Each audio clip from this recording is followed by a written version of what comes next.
एक व्यक्ति जो प्रॉपर्टी डीलिंग का बिजनेस करके करोड़ों रुपया कमाता है, पर जैसे जैसे उसके पास पैसा आता है वैसे वैसे उसके ख्वाहिशें बढ़ जाती है, उसके स्टेटस बढ़ जाते हैं और उसके शौक भी बढ़ जाते हैं। फिर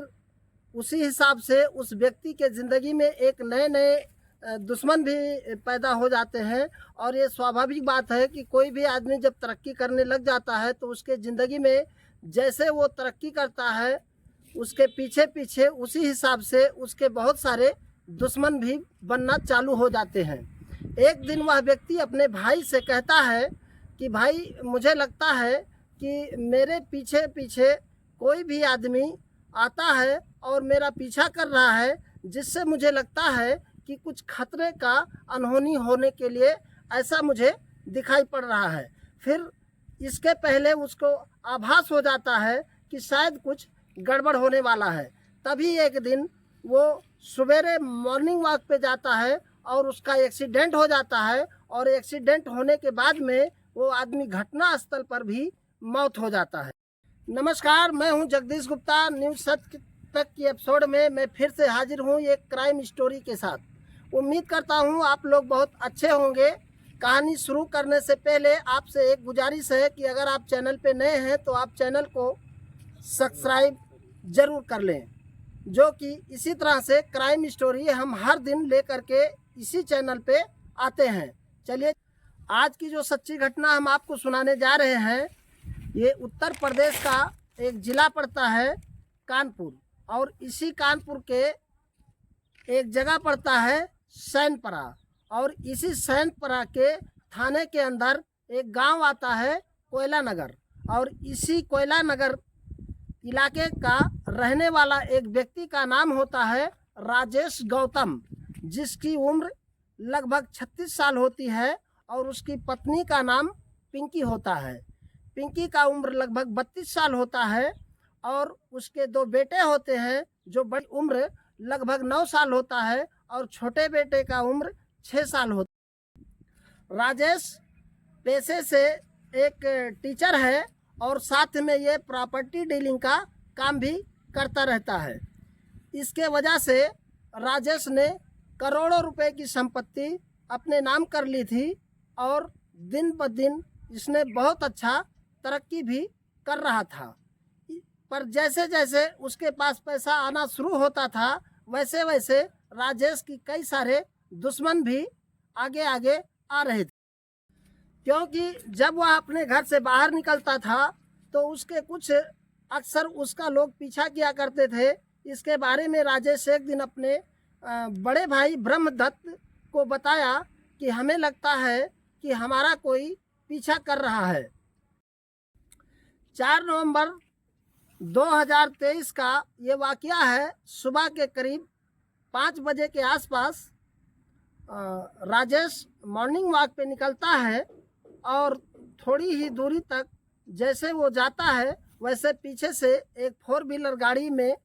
3 से 4 लोग आते हैं और उसको पीछे से टक्कर मार देते हैं, जिसकी वजह से राजेश की घटना स्थल पर ही मौत हो जाती है। जैसे ही आसपास के लोग राजेश का एक्सीडेंट होता है, वहाँ बहुत सारे लोग इकट्ठा हो जाते हैं, और इकट्ठा होने के बाद में काफ़ी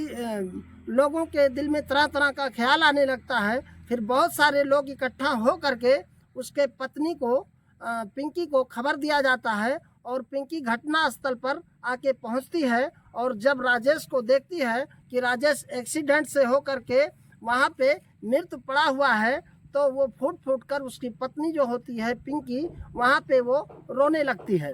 इसके बाद तादाद में लोग इकट्ठा होते हैं और ये खबर पुलिस को दिया जाता है। तभी इसकी जानकारी पुलिस को मिलते ही पुलिस वहां पर पहुंच जाती है, और वहां के लोगों से ये पूछताछ करने लगती है कि आखिर ये एक्सीडेंट कैसे हुआ और ये मामला क्या है। पुलिस जब घटना स्थल पर पहुंचती है तो सबसे पहले राजेश की डेड बॉडी को चेक करती है, तो पुलिस को पता चलता है कि राजेश के डेड बॉडी से बहुत सारे ब्लड निकल गए हैं, जिसकी वजह से उसकी मौत हो गई है।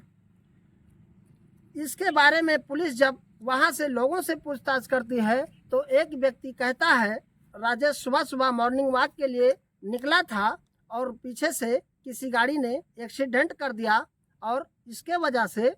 राजेश की मृत्यु हो गई। अब पुलिस के पास में ब्रह्मदत्त का जो बयान होता है, इसके आधार पर उसने मुकदमा दर्ज कर लेता है और पुलिस छानबीन में जुट जाती है। पहले पुलिस को लगता है कि ये जो अपराधी है या किसी ने षड्यंत्र से इसको मारा है,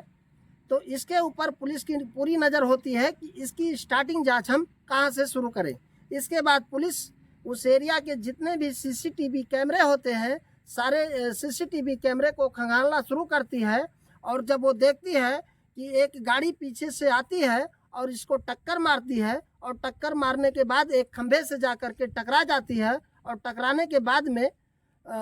वहाँ से 3 से 4 लोग गाड़ी को छोड़ करके भाग जाते हैं। ठीक कुछ दिन के पहले की सीसीटीवी जब और पुलिस चेक करती है तो लगता है कि इसके पीछे और भी कुछ दिन पहले इनका ये लोग पीछा कर रहे होते हैं। इसके बाद जब पुलिस गाड़ी के पास जाती है तो गाड़ी में देखती है कि नंबर भी नहीं लगा हुआ है गाड़ी में, तो पुलिस को पूरा यकीन हो जाता है कि लगता है कि ये मामला कुछ और ही है। गाड़ी में जब नंबर नहीं होता है तो ऐसे में अपराधियों के पास पुलिस को पहुंचने के लिए कोई भी ऐसा उपाय नहीं दिखता है कि पुलिस फिर करे तो क्या करे या जांच अपनी कहां से शुरू किया जाए। इसके बाद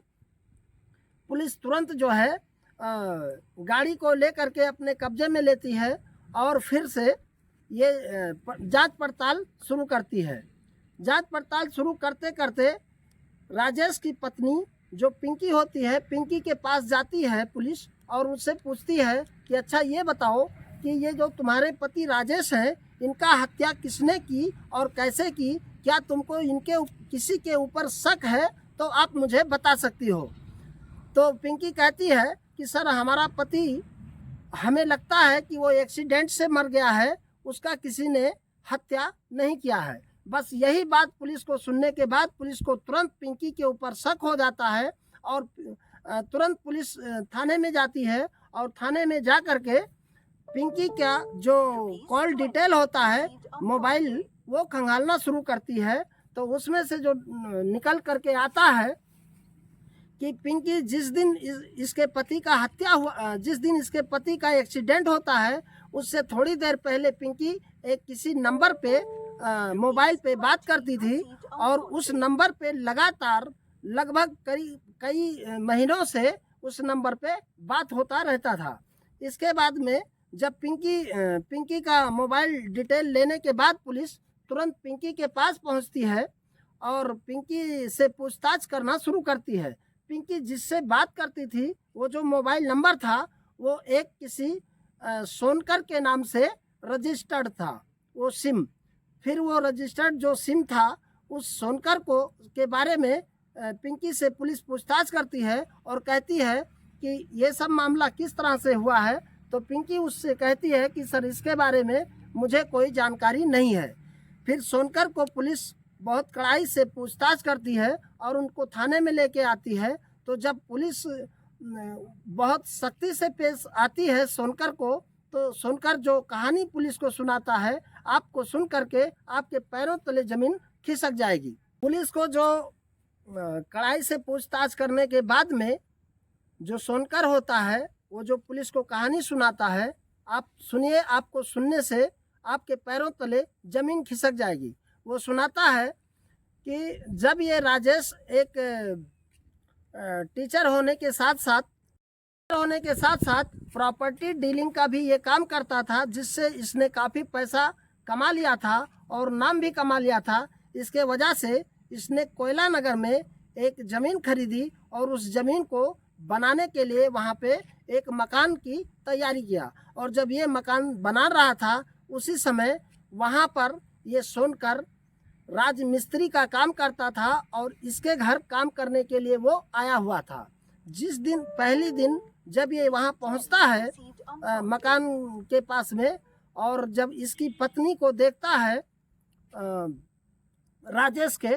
तो उसको पहली ही नज़र में उसके साथ प्यार हो जाता है और ये दोनों लोग आपस में कुछ बातें करने लगते हैं और फिर ये प्यार का सिलसिला यहीं से शुरू हो जाता है। इसके बाद ये मामला कुछ दिन तक चलता रहता है। चलते चलते ये लोग आपस में मिलते जुलते रहते हैं। जब भी उसको टाइम मिलता है ये आकर इसके साथ कुछ वक्त गुजारता है और इन लोग आपस में बातचीत करते हैं। एक दिन की बात है जब राजेश को ये बात पता चलती है कि हमारी पत्नी का और ये जो हमारे घर राजमिस्त्री आता है इसके साथ कुछ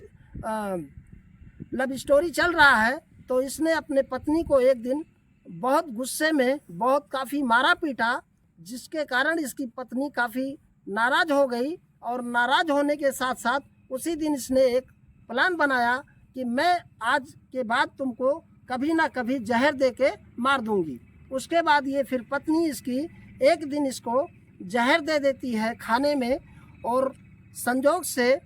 जैसे ही इसकी तबीयत बिगड़ती है लोग इसको हॉस्पिटल पहुंचाते हैं, और हॉस्पिटल में जाने के बाद इसके तबीयत में सुधार हो जाती है और राजेश ठीक हो जाता है। इसके बाद